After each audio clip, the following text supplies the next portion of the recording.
मी हा माझा शेवटचा सेगमेंट आहे आणि मी चर्चा करतोय की मोदी सरकार सुडाचं राजकारण करतंय का.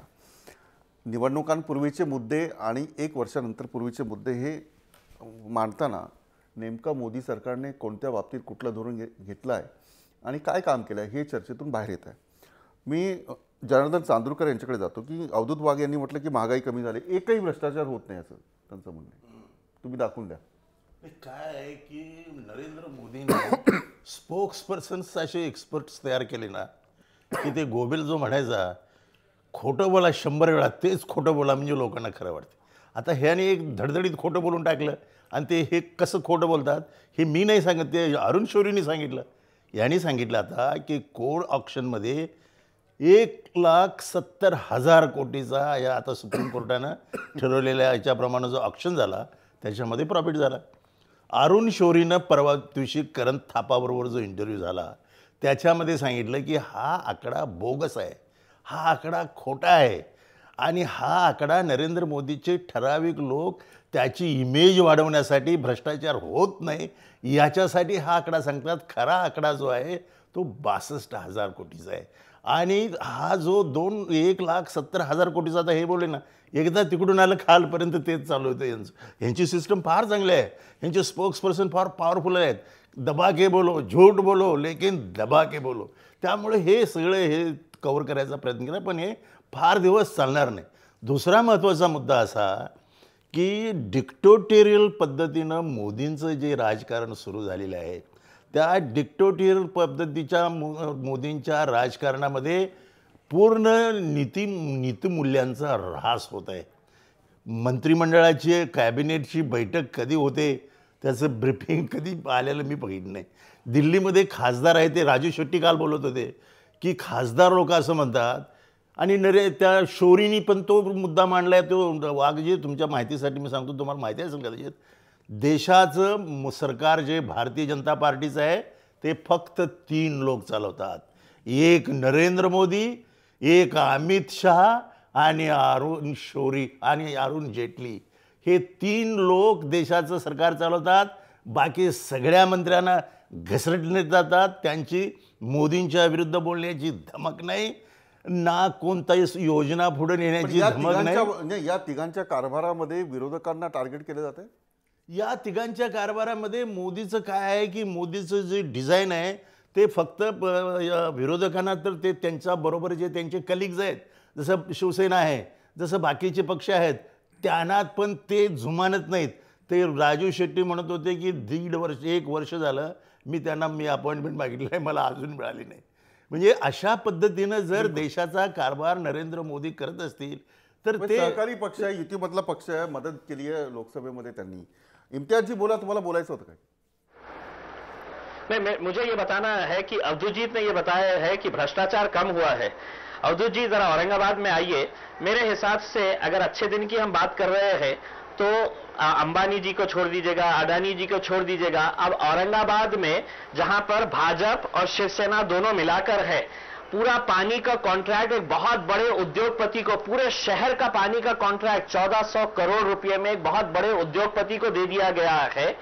अगर आप ये कह रहे हैं भ्रष्टाचार कम हुआ है, मैं आपको एक चैलेंज करना चाहता हूं कि आप अपने एमएलए जो यहां पर है, आपके जो वरिष्ठ नेता है उनसे कहिएगा कि सीबीआई एंटी करप्शन डिपार्टमेंट को एक पत्र लिखे और कहे कि ये जो 1400 करोड़ रुपए की स्कीम 350 करोड़ रुपए से शुरू हुई पानी की स्कीम है और अब पानी पेपर पे रहते रहते 1400 करोड़ रुपए के ऊपर चली गई है, इसके पीछे कौन जिम्मेदार है? अवधूत जी, आपकी सरकार में बैठे हुए लोग जिम्मेदार है. अगर आप कहते हैं भ्रष्टाचार कम हुआ है, आप खुद एक प्रवक्ता की हैसियत से कल ही आप एक पत्र एंटी करप्शन सीबीआई को लिखिए या आपके आमदारों को कहिएगा कि वो लेटर लिखिए, तो आपको पता चलेगा कि दूध का दूध और पानी का पानी क्या है करके. तो आप ये मत दावा करिएगा कि भ्रष्टाचार कम हुआ है. भ्रष्टाचार किस उस पे कम हुआ है?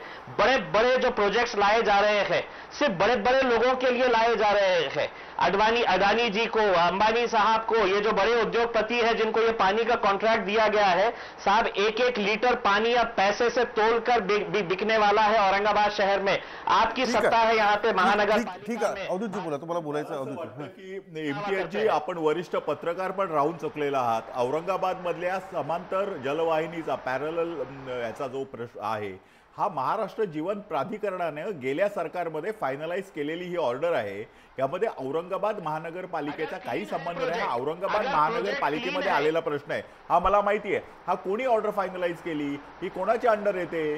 त्यावेळी औरंगाबाद सारख्या शहराला पाणी पुरवठा करायची जबाबदारी एकतर MIDC सारख्या संस्थेकडे असते किंवा महाराष्ट्र जीवन प्राधिकरणकडे असते. तर महाराष्ट्र जीवन प्राधिकरणाचे गेल्या वेळचे मंत्री कोण होते, त्यांनी ही ऑर्डर कोणाला दिली आणि ती ऑर्डर ज्या माणसाला दिली त्या कंपनीला दिली, त्या कंपनीचा मालक कोण होता, त्याला खासदार कोणी बनवला, कोणाच्या पाठिंब्याने तो खासदार झाला, या सर्व प्रश्नांची उत्तरं पण इम्तियाजी तुम्हाला माहिती आहेत. आणि तुम्ही औरंगाबाद शहरातले आमदार आहात. तुम्ही एवढंच नव्हे, आता आमदार झाला होता पण त्याच्या आधी पत्रकार होता. तुमचं एक तरी पत्र आहे का की त्यावेळच्या शासनाला की याच्यामध्ये भ्रष्टाचार झाला? तुम्ही अशी मागणी का नाही केली? तुम्ही स्वतः हाऊसमध्ये आहात, तुम्ही हाऊसमध्ये हा आवाज का नाही उचलला? पॅरलल जलवाहिनीच्या प्रश्नामध्ये जर भ्रष्टाचार झाला असं तुम्हाला वाटत असेल तर त्याबद्दल तुमची पण तेवढीच जबाबदारी आहे की तुम्ही पुढे यायचं. आणि जर तुम्हाला असं वाटत असेल की या पॅरलल जलवाहिनीमध्ये भ्रष्टाचार झाला तर कृपा करून तुम्ही शासनाला तशी कंप्लेंट करा आणि मी तुम्हाला खात्री देतो की आमचं पारदर्शी शासन त्याची योग्य ती चौकशी केल्याशिवाय राहणार नाही. चला इम्तियाजी, अगदी थोडक्यात मला चांदोरकर आणि सुकृत खांडेकर यांच्याकडे जायचं. अवधूत जी, मेरा सिर्फ यही कहना है कि अगर स्कीम अगर साफ है तो आपको क्या प्रॉब्लम है? मैंने 2 मर्तबा असेंबली के अंदर ये सवाल उठाया, लेकिन असेंबली सरकार किसकी है? भाजपा की है, शिवसेना की है? लक्ष्यवेधी सूचना रिकॉर्ड के ऊपर है. 2 मर्तबा मैंने ये सवाल उठाया है कि कागज पे रहते रहते स्कीम 350 करोड़ से 1400 करोड़ रुपए की हो जाती है और भाजपा के प्रवक्ता कहते हैं कि भ्रष्टाचार बहुत कम हुआ है. मेरी हैसियत से तो मैंने अपना काम कर दिया है. ठीक है, या विषयावर नहीं इम्तियाजी आणि Avdhoot subject on TV screen 350 का यदि 1400 होता है तो उसमें क्या क्या और इंक्लूड किया गया है? लेंथ बढ़ाई गई है क्या? नए पंप हाउस लगाए हैं क्या? सिविल करप्शन को एक पत्र लिख दीजिएगा. नहीं, SWD उसमें लगाया है क्या? उसमें भुयारी जलवाहिनी लगाई है क्या? ये सब देखना पड़ेगा अपने को. और 350 का खाली 1400 बोल के मेरे को लगता है की सायकोलॉजिकली लोकांना हे करूया नको. मला असं वाटतं की हा टेक्निकल प्रश्न आहे. या टेक्निकल प्रश्नामध्ये जर वेगवेगळे पंप हाऊसेस असतील, जास्त दाबाच्या जलवाहिन्या टाकल्या असतील, जास्त थिकनेस, हे सगळ्याचा चौकशी झाली पाहिजे आणि या सगळ्यांचा योग्य तो बोध घेतला पाहिजे. फक्त मला वाटतं की फिगरवर गप्पा मारणं हे काही योग्य नाही. तुमच्यासारखा एक चांगला आमदार, तुमच्यासारखा एक चांगला पत्रकार, तुमच्यासारखा एक या अवधूतजी ठीक आहे. मुद्दा तुमचा दोघांचाही मुद्दा कळलेला आहे, मुद्दा कळलेला आहे. सुकृत खांडेकरजी, आता चर्चा करताना आपण वेगळ्या विषयावर चर्चा करत होतो. आता हे सगळं अच्छेदिन आणि हे सगळं येणार आहे. याचं कारण असं आहे की सरकार 15 वर्ष हे UPAचं सरकार होतं, लोक विटले होते, कंटाळले होते, त्यांनी हे नवीन सरकार दिलेलं. पण जी आश्वासनं दिली होती त्यावेळेला, मी कुठेही कुणालाही बदल्याचं राजकारण करणार नाही अशा प्रकारचं वक्तव्य अमेठीत जाऊन नरेंद्र मोदींनी केलं होतं. हे सगळे छोटे किस्से आहेत. लोकांना भ्रष्टाचार नको आहे, महागाई कमी पाहिजे, हे सगळं करत असताना या मुद्द्यांकडे, लोकांच्या मुद्द्यांकडे दुर्लक्ष होते आणि वेगळ्याच उद्योगपतींकडे जास्त लक्ष दिले जाते. अशा प्रकारचा कारभार सुरू आहे. विलासजी, नरेंद्र मोदींची भाषणं आणि त्यांनी दिलेल्या आश्वासनावर लोकांनी त्यांना निवडून दिलेलं आहे. आत्तासुद्धा आपण बघितलं की आजही भाजप पूर्वीच्या सरकारवर टीका करतं आणि आज जे विरोधी पक्ष आहेत ते भाजपवर टीका करतं. या टीकेतून जनतेला काय मिळतं? खरोखर भ्रष्टाचार कमी झालेला आहे का? सरकार पारदर्शक आहे का? मंत्री सचिव लोकांना भेटतात का? त्यांची दारं जनतेसाठी उपलब्ध आहेत का? ह्या सगळ्या प्रश्नांची उत्तरे शोधली तर ती नकारात्मक दिसतात. आणि मग जे आरोप होतात की हे सरकार ठराविक उद्योगपतींसाठी काम केलं जातं, मग जनतेला ते खरं वाटायला लागतं. कारण हे सरकार सामान्य जनतेसाठी काय करतंय आता वर्ष होत आलं तरी आम्हाला दिसत नाही. म्हणजे घोषणा खूप झाल्या. स्वच्छ भारत घोषणा केली, स्वच्छ भारताची, लोकांनी त्याचं स्वागत केलेलं आहे. जनधन योजना जाहीर केली, लोकांनी त्याचं स्वागत केलं आहे.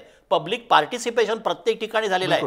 पण काल सलमान खानवर जेव्हा त्याला शिक्षा झाली, तोच सलमान खान जेव्हा राष्ट्रपती भवनात मोदींच्या शपथविधीच्या वेळेला पहिल्या रांगेत का बसला याचं उत्तर आम्हाला आज मिळू शकत नाही. तोच सलमान खान गुजरातमध्ये पतंग महोत्सवात कसा सामील झाला याचं उत्तर सापडू शकत नाही.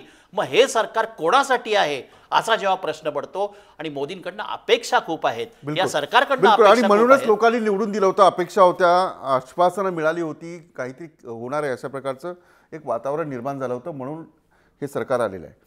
मी वेध घेण्याचा प्रयत्न केला की काम करताना मोदीचं सरकार राजकारण करतंय का, सुडाचं राजकारण करतंय का. या सगळ्या मुद्द्यांमधून अनेक मुद्द्यांवर चर्चा आली आहे. सुडाचं राजकारण करा अथवा नाही करा, पण सामान्य लोकांना जे आश्वासन दिले ते तरी पूर्ण करायला पाहिजे, अशा प्रकारचं मत जे आहे ते इथे व्यक्त झालं. आपण सर्वजण या कार्यक्रमात सहभागी झालात. मी कार्यक्रम इथेच थांबवतो. आपण पाहत राहा जय महाराष्ट्र, थेट अचूक बिनधास्त.